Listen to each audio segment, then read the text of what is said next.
ఓం నమ శివాయ. మహాప్రాణ విద్య రహస్యాలు, మహాప్రాణ విద్య సాధనతో మోక్షం, కరతల కమలం ధ్యానం. నిన్నటి వీడియో కంటిన్యూషన్ అండి. ఓం నమ శివాయ.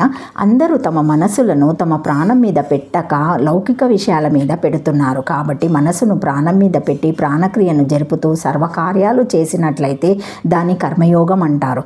అంటే ఈ మహాప్రాణ విద్యను అభ్యాసం చేయడము కర్మయోగంగా చేయాలి. అప్పుడు పుణ్యపాప కర్మలు అంటవని గీతాలో శ్రీకృష్ణ పరమాత్ముడు చెప్పారు. ఈ విద్య సుమారు 20-25 ఏళ్ళు సాధన చేస్తే కానీ ఈ అంశసిద్ధి కలగదు. ఎప్పుడైనా మన జీవితంలో మన ఆధ్యాత్మిక ప్రయాణంలో పరమాత్మని చేరే ఒకే ఒక విద్య దొరకడం, నిశ్చితమైన అద్భుతమైన సత్యమైన మార్గం దొరకడం ఒక అదృష్టం అనుకుంటే ఆ మార్గాన మనము నడవడం ఇంకొక అదృష్టం. వారికి మహాప్రాణ విద్య సాధన సాటి లేనిదే అని చెప్పుకోవచ్చును. ఓం నమ శివాయ. శ్రీమాత్రే నమః. శ్రీమాత్రే నమః. Thank you for watching my video. Please like, share, comment, subscribe.